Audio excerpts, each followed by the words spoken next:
저희 궁금한 거는 이제 경제 위기라고 해야 되겠죠. 2022년. 근데 제일 궁금한 게 대체 이게 어디랑 닮았나?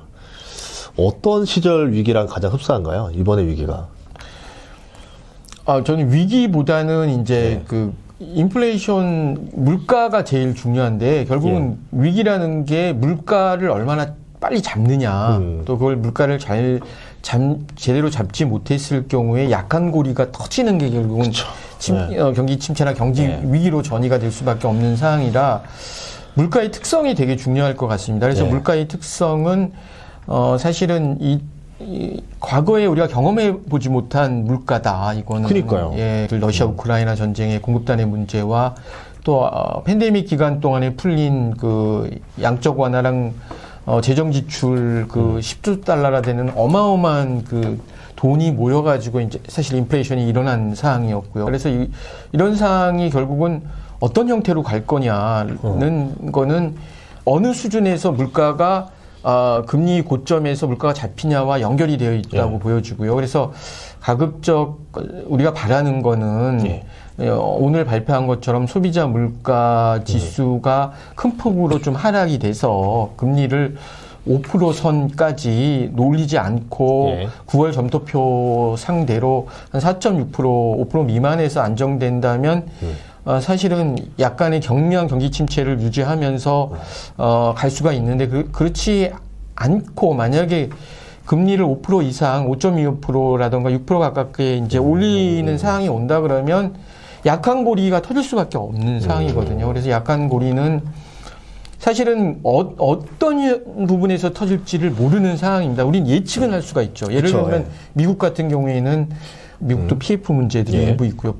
과거처럼 부동산 모기지, 주택담보대출과 관련된 부동산 모기지는 아닐 거고 그런 쪽에서 약한 고리가 터질 수 있고 한국 같은 경우에도 가계부채 문제가 워낙 많으니까 1,800조 정도 되고 사업자 대출까지 합치면 2,100조 되는데 그것도 상당 부분 70%가 지금 주담대랑 연결되어 있다고 합니다. 그러니까 이 문제가 약한 고리 역할이 될 수가 있고요. 뭐 사실 호주나 캐나다 같은 데는 주담대 변동 비율이 90% 이상 된다고. 그러니까 거기도 사실은 되게 어려운 상황이거든요. 그러니까 그런 쪽도 약한 고리들이 터질 수 있고요. 그런데 이제 그러면 이거를 어디까지 터지기 전까지 사전에 완화를 시키고 만약에 징후가 보이거나 터지더라도 빨리 대응하느냐 이게 사실은 관건일 것 같습니다. 대응이 더 중요하다. 그래서 사실 침체가 오면 더 편합니다. 뭐 아시겠지만 버냉키 이후에는 양쪽 완화로 돈만 풀면 된다는 게 이미 정설로 자리 잡아 있기 때문에 근데 이제 그 전에 시스템 붕괴라던가 금융 시스템 붕괴라던가 실제 이제 붕괴가 왔을 때 대응들 그래서 뭐 예를 들면 주담대 관련돼서 안심 전환 대출이라던가 뭐 약간 유예 제도 같은 요런 프로그램들을 사전에 좀 위기가 증폭될 경우에는 만든다던가 요런 프로그램들을 돌려서 빨리 대응해 나가면서 정상적인 경제 활동이 된다면 충분히 버틸 수 있는 상황이거든요. 금리만 정상화된다면. 그래서 그런 측면에서 프로그램들을 얼마나 신속히 만드는지가 사실 관건일 것 같습니다. 그럼 금리가 문제고 결국은 이제 그 다음에 어떻게 내려주느냐에 따라 달라진다. 경기 침체에 대한 대응 방안들이 신속하고 또 과감하게 나와야 된다고 보여지거든요. 알겠습니다. 그래서 저 궁금한 게 이게 물가가 이렇게 올랐던 적이 없잖아요. 예전에 가장 가까운 위기라 해봤자 리먼 때였는데 리먼 때는 물가가 이렇게 오르지 않았었죠. 그렇죠. 아니 그때는 물가가 4.3%대 금리 인상을 시작했습니다. 그러니까 4.3%대 2004년 5월부터 2006년 6월까지 4.3%까지 올라가니까 이제 기준금리 1%를 5.25%까지 2년 동안 올린 거예요. 4.25%를 올린 겁니다. 천천히.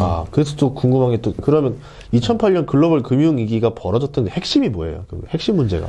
그러니까 뭐 가장 중요한 건 금리 인상이죠. 금리 인상이 시발점이었고요. 왜 거기 금리 인상이 시작된 이유는 물가가 오른 4.4%까지 오른 거는 당시만 해도 90년대, 2000년대까지만 하더라도 물가 목표를 2%를 조금 벗어나는 3, 4%만 되면 바로 금리 인상을 시작했습니다. 그러니까 근데 물가가 올랐던 이유는 이제 닷컴 버블이 2000년대에 일어나서 사실 주식시장이 인터넷 기업 중심으로 해서 폭락을 해서 급격히 하락하고 또 2001년대에서 9.11 사태가 일어나니까 경기 침체에 이뤄서 미국도 뭐 의욕도 줄고 양타를 맞았네요. 그러다 보니까 이제 너무 어렵다 보니까 이제 버냉키가 등장을 한 거죠. 기준금리를 1%대까지 내리고 사실 돈을 많이 유동성을 공급하면 하고 거기다가 이제 제일 중요한 거는 금융 규제를 개선을 했습니다. 근데 제일 중요한 규제 중에 글라스 스티걸법이라는 게 있는데 그게 뭐냐면 1930년 대공황의 원인이 사실은 어떤 투기 자본의 이동과 국제화였습니다. 그 대공황 때 벌써 국제화가 뭐 지금 국제화 글로벌리제이션이라고 하는 국제화가 레이거노믹스 때 나온 게 아니고 1930년대 이미 국제화가 있었고요.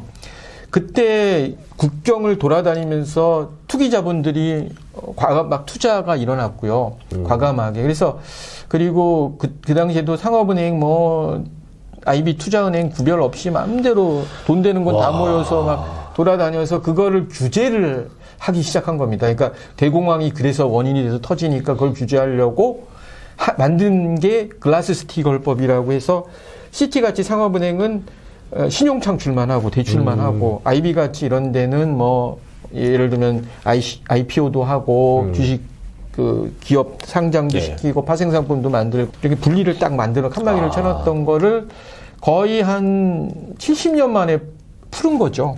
풀어서 상업은행도 맘대로 IB를 할 수 있고 IB도 이렇게 하다 보니까 뭐 시티 같은 데서 파생상품을 MBS, ABS 파생을 가지고 유동화증권을 발행해서 파생상품을 막 나쁜 신용등급의 모기지랑 섞어가지고 파생상품도 만들게 하고 막 이러다 보니까 뭐 신용등급이 서브프라임 등급이 가장 낮은 등급인데 그 등급까지도 90% 대출이 일어나니까 그런 것들이 막 엮이다 보니까 금리가 올라가고 부동산 가격이 하락되면서 연체가 쌓이고 이것들이 한꺼번에 이제 서로 엮여서 연체가 늘어나면서 부실로 이어져서 사실은 2008년 글로벌 금융위기가 나타난 거죠.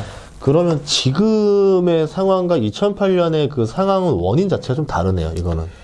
예, 그러니까 그때는 유동성이라는 문제는 분명히 존재를 했는데 그 금융규제 개혁이 너무 극단적으로 일어나서 지급준비금이라던가 뭐 이런 것도 은행들 그런 것도 제대로 관리가 안 됐었고 또 지금 은행들이 시중은행 상업은행들이 막 방만하게 파생상품 거래라던가 막 이런 것들이 마음대로 할 수가 있었는데 지금은 못하게 그렇죠. 그때 이후로 싹 다 되면서 예전보다 금융 체력이 훨씬 좋아져가지고 그 말도 하더라고요. 금융위기가 옛날과 다르다. 이제 은행들이 옛날 같지가 않은데 그 말 하더라고요.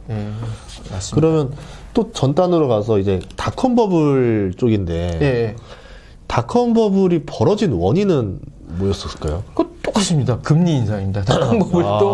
닷컴 버블도 사실 직접적인 원인은 99년도에 그건 많이 올리지도 않았습니다. 4.25%의 기준금리를 99년 5월부터 2000년 5월까지 4.25에서 6.5%까지 2.25% 기준금리 올린 게 원인이 돼가지고 갑자기 인터넷 기업들의 주가가 갑자기 빠지면서 긴축 상황이 되면서 시장 폭락과 연결이 되고 사실 그래서 그 주식 시장이 너무 급격히 빠지다 보니까 사실 복구되는데 10년 정도 걸렸거든요. 근데 다행히 닷컴 버블은 주식시장 폭락은 경제에 심각한 충격은 주지 않았습니다. 그러니까 경제 위기로 전이되거나 금융 시스템 붕괴로는 이어지지 않고 주식시장의 폭락으로 이어졌거든요. 극단적인. 그리고 글로벌 금융위기로도 전이가 안 됐었고요. 사실은 그것도 4.75%가 당시에는 굉장히 낮은 금리였거든요. 그래서 그 근본적인 원인은 그 IMF 때 원인이 됐던 이 94년부터 95년간의 금리 인상 이후에 글로벌 경제가 안 좋다 보니까 한 6% 선을 98년까지 유지를 하다가 사실은 98년 들어와서 그걸 4.25로 내렸거든요. 그래서 돈이 확 풀렸습니다. 아, 좀 빨리 내렸어요? 네, 풀리자마자 그때 인터넷 하면서 인터넷 기업으로 돈이 몰리면서 근데 이제 지금이랑 틀려서 그 당시 인터넷 기업들은 수익을 못 냈습니다. 지금은 대부분의 인터넷 기업들이 빅테크나 플랫폼 기업으로 전이가 돼가지고 그렇죠. 수익을 창출을 하잖아요, 지금은. 근데 그 당시에는 인터넷 기업들이 수익을 창출할 수가 없다 보니까 사실 이름은 났는데 주당 순이익이라던가 그다지 확보가 되지 못하다 보니까 그 겉으로만 외형적으로만 성장이 됐지만 실제 내용이 없다 보니까 인터넷 기업들이 주가가 확 빠진 거예요. 내재 가치가 없다 보니까 가격이 오르는 것도 무한대인데 떨어지는 것도 무한대로 떨어지는 거잖아요. 맞습니다. 아, 그러면서 주식시장에 충격을 줬고 이게 실물시장에 충격을 준 건 아니었던 또 사례였었고. 아, 그러니까 결국 그 사건마다 사례가 다 다르네요. 결과도 다르고. 다른데 시발점은 다 금리 인상이었어요. 금리 인상이었다. 지금 어떤 2022년은 몇 년도랑 좀 볼만할까요? 좀 가장 그래도 흡사해 보인다. 그러니까 지금 위기는 일단 기본적인 거는 70년대, 80년대 공급망 부분의 문제들은 스태그플레이션 때 그때의 성향은 있지만 또 재미있는 건 2008년도에 원인이 됐던 유동성 부분이 같이 짬뽕이 돼서 발생된 거기 때문에 사실은 굉장히 복합적인 측면이 강합니다. 그래서 거기에다 또 쌍둥이 그것처럼 러시아 전쟁까지 또 있잖아요. 삼중복합인데요, 그러면. 그러다 보니까 여러 가지 참 어려운 상황입니다. 어려운 건 상황은 분명한 거고요. 다만 이제 2008년 글로벌 금융위기를 겪으면서 금융기관이 아까 말씀하신 시스템 붕괴에 대한 리스크는 검사나 모니터링을 통해 가지고 많이 개선이 됐거든요. 그러니까 감독 당국이나 금융기관에 대한 검사가 많이 돼 있어서 금융회사들의 어떤 시스템 위기 전이는 과거에 비해서는 많이 위험이 완화된 건 사실입니다. 자, 이제 그렇게 됐고, 자, 그러면은 스태그플레이션이라고 하면은 이거는 어떻게 해결을 해야 될까요? 아까 경기 침체는 오히려 해결이 쉽다 했어요. 그럼 스태그는 어떻게 해결해야 될까요? 솔직히 스태그플레이션을 해결하기 위해서 공급단을 자극하기 위해서 나온 게 국제화였거든요.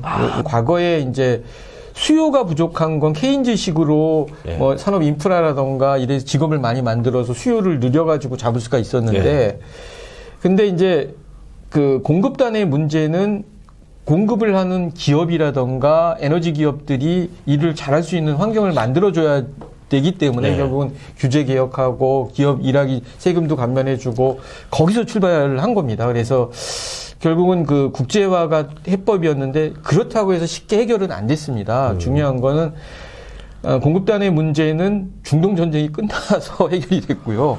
그래서 공급단의 문제는 결국은 근본적인 해결은 러시아 우크라이나 전쟁이 해결이 돼야 되고 중국의 공급망의 미가 해결이 되는 문제가 근본적인 원인이고요.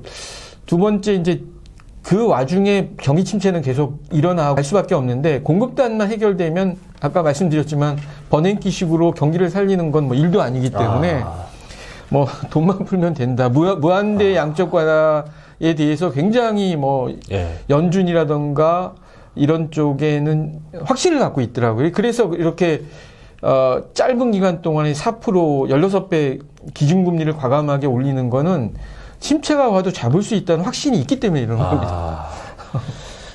그러면 결국은 러시아 전쟁이 모든 해결의 키라 봐야 되겠네요. 공급단의 문제는 아마 거기가 어느 정도 안정이 돼야 될 것 같습니다. 중국은 이제 리오프닝 하려고 하니까. 이제 그렇게 봐야 되겠어요. 알겠습니다. 좀 이렇게 경제 위기에 대해서 조금 약간 다른 사례들까지 비교를 해보니까 지금이 어떤 문제인지, 그러면 해결하려면 어떤 것들을 준비해야 되는지 알 수 있었습니다.